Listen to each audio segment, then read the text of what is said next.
সুপ্রিয় ষষ্ঠ শ্রেণীর শিক্ষার্থীবৃন্দ, আশা করি তোমরা ভালো আছো। যে যেখান থেকে আজকের এই ভিডিওটি দেখছো সবাইকে স্বাগত জানাচ্ছি। তো আজকে আমরা কথা বলবো তোমাদের 7 নম্বর পৃষ্ঠায় যে 3টি কাজ আছে, এই কাজের সমাধান নিয়ে কিভাবে সমাধান করা যায়। আর এর আগে কিন্তু আমরা মৌলিক সংখ্যা কাকে বলে, গুণনীয়ক কাকে বলে, সহমৌলিক কাকে বলে, এগুলো নিয়ে আমরা কথা বলেছি। এই ভিডিওগুলো যদি মিস করে থাকো, এই মুহূর্তে উপরে একটা লিঙ্ক আছে, সেখানে ক্লিক করে তোমরা দেখে নিতে পারো। তো দেখো, কাজের যে ছবিটা আছে এটা দিয়ে দিয়েছি আমি তোমাদের স্ক্রিনে। কাজ 1 নম্বরে বলছে 2 অঙ্ক বিশিষ্ট 10টি মৌলিক সংখ্যা লিখো। আর একটা হচ্ছে 101 থেকে 150 পর্যন্ত সংখ্যাগুলোর মৌলিক সংখ্যা নির্ণয় করো। তারপর হচ্ছে 3 নম্বরে নিচের জোড়া সংখ্যাগুলোর কোনগুলো সহমৌলিক এগুলো নির্ণয় করো। তো প্রথমে আমরা 1 নম্বর যে সমস্যাটি আছে, 1 নম্বর সমস্যাটি আমরা সমাধান করব। দেন 2 নম্বর, এট লাস্ট হচ্ছে 3 নম্বর। তাহলে আমরা 1 নম্বরে যেটি আছে আমরা দেখি। 1 নম্বরে বলছে 2 অঙ্ক বিশিষ্ট 10টি মৌলিক সংখ্যা লিখো। তার মানে 2 অঙ্ক বলতে 10-এর পরে হবে, ঠিক আছে? 10-এর আগ পর্যন্ত 1 অঙ্ক। তাহলে এখানে কি লিখবা? এখানে লিখে নিবা 2 অঙ্ক বিশিষ্ট 10টি মৌলিক সংখ্যা হলো 10টি মৌলিক সংখ্যা হলো, একটা হচ্ছে 11, তারপর হচ্ছে 13, 14কে ভাগ যাবে, 15কে যাবে, 16কে যাবে, 17কে যাবে না, 17, তারপর 18কে যাবে, 19কে যাবে না, তারপর 20, 21, 22, 23, ঠিক আছে? 24কে 2 দ্বারা ভাগ যাবে, 25কে 5 দ্বারা যাবে, 26কে 2 দ্বারা যাবে, 27কে 3 দ্বারা যাবে, 28কে 2 দ্বারা যাবে, 29কে যাবে না, 29। তাহলে কয়টি হলো? 1, 2, 3, 4, 5, 6। আচ্ছা, 30কে যাবে, 31কে যাবে না, 32কে যাবে, 33কে যাবে, 34কে যাবে, 35কে যাবে, 37কে যাবে না, 1, 2, 3, 4, 5, 6, 7, 8।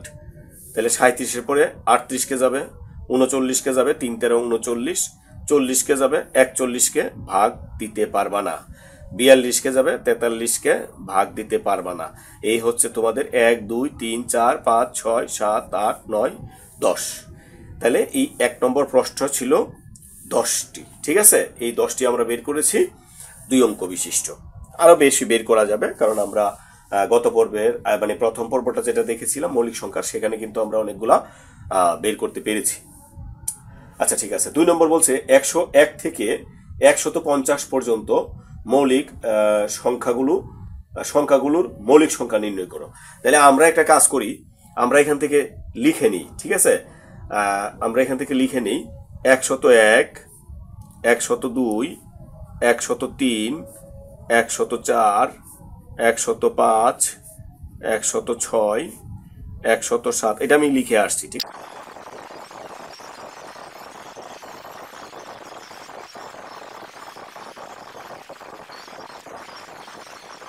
আমি লিখে আসলাম।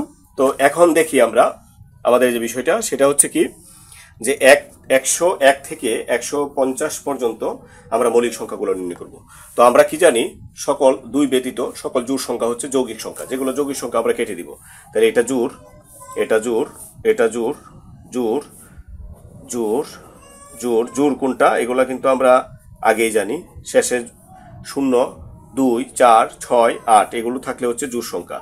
এই যে 0 আছে, 2 আছে, 4 আছে, 6 আছে, 8 আছে, 129 2টা হয়ে গেছে। আচ্ছা, যাই হোক, 0 আছে, 2 আছে, 4 আছে, 6 আছে, 8 আছে, 0, 2, 4, 6, 8, 0।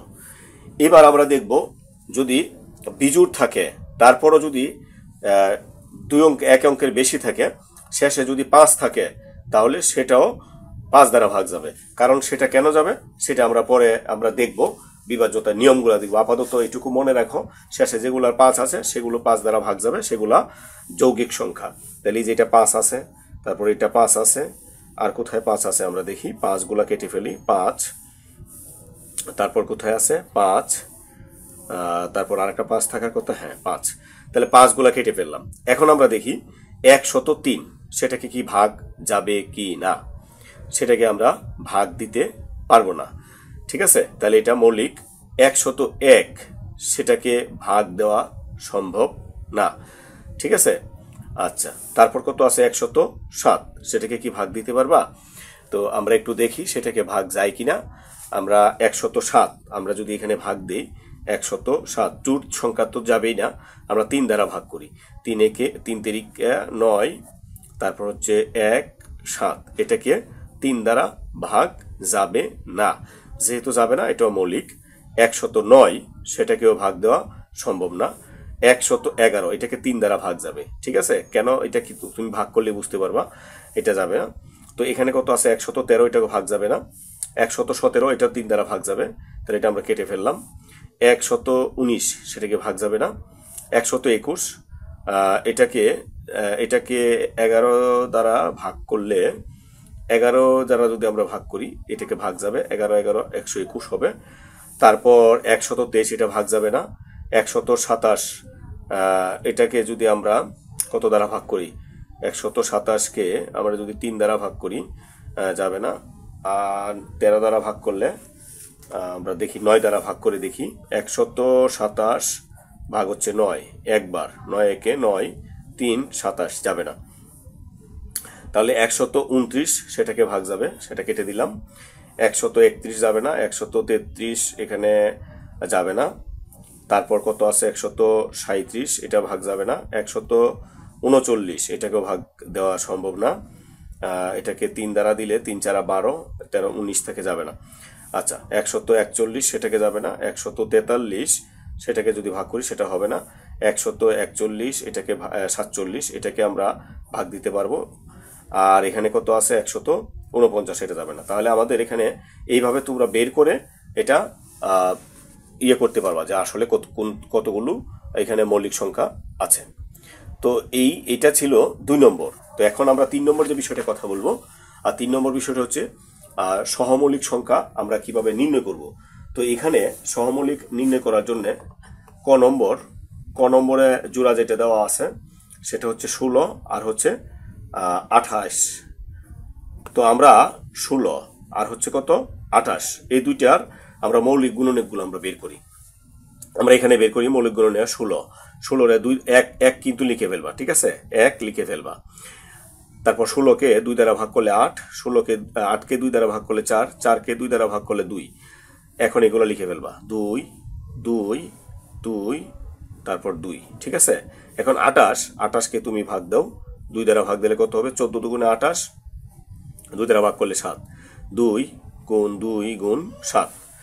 তাহলে এখানে দেখো আমরা সূত্রটা কি জেনেছিলাম যে এক ব্যতীত দুই বা ততোধিক সংখ্যার সাধারণ গুণনীয়ক 1 যদি হয় তাহলে এরা পরস্পর সহমৌলিক। তাহলে এখানে কি সাধারণ গুণনীয়ক 1 আছে, এই যে এটা সাধারণ গুণনীয়ক, এটাও কিন্তু সাধারণ গুণনীয়ক, এটা সাধারণ গুণনীয়ক। তার মানে কি 1 ব্যতীত আরো সাধারণ গুণনীয়ক এটার আছে।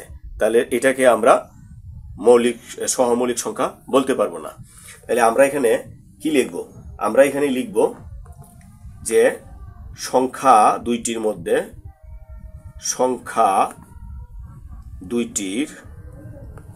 মধ্যে এক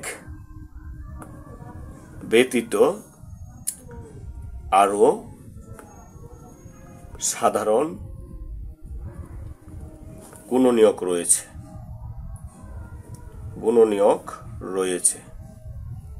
সুতরাং সংখ্যা দুইটি সহমৌলিক নয়। আমরা কিন্তু এইভাবে লিখব। ঠিক আছে, সংখ্যা কিন্তু এটা দুইটা সহমৌলিক নয়। তারপর আমরা খ নম্বরটা দেখি। খ নম্বরটা কত আছে আমি ডাইরেক্ট লিখে ফেলছি এখানে 37 আর হচ্ছে 27 আর হচ্ছে 38। তো আমরা এখানে 27-এরটা বের করি, 1 কিন্তু আমরা দুইটার মধ্যে লিখে ফেলবো। ঠিক আছে, আচ্ছা 27 3 বার দিলে কত হবে 9, 3 বার দিলে কত হবে 3, তাহলে এখানে কত আসছে 3 গুণ 3 গুণ 3। আর 38-এর মধ্যে 2 দেওয়া কত হবে 19, আর যাবে না, তাহলে 2 19। তাহলে আমরা এখানে কি লিখব, এই দুইটা সাধারণ গুণনীয়ক কিন্তু 1 ব্যতীত অন্য কোনো সাধারণ মৌলিক গুণনীয়ক নাই। তাহলে আমরা কি লিখব,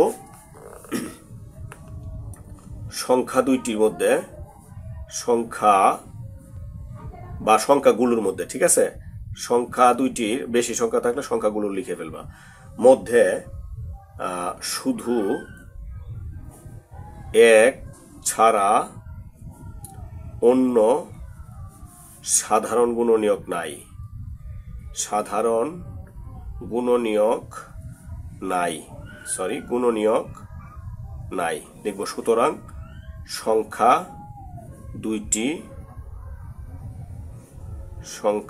দুইটি পরস্পর সহমৌলিক। পরস্পর সহমৌলিক, ঠিক আছে। তো এরপরে আরো দুইটা প্রবলেম রয়েছে, আশা করি এগুলার মতোই তোমরা সমাধান করতে পারবা। তারপরে যদি সমাধান করতে কোনো সমস্যা হয় আমাকে নোট দিবা, ঠিক আছে। তারপরে আমরা কালকে নতুন একটা পর্ব নিয়ে আসবো বিভাজ্যতার নিয়ম সম্পর্কে নিয়ে। তো সেটা দেখার আমন্ত্রণ জানিয়ে এখানে বিদায় নিচ্ছি। ভালো থাকবো সবাই, ধন্যবাদ সবাই।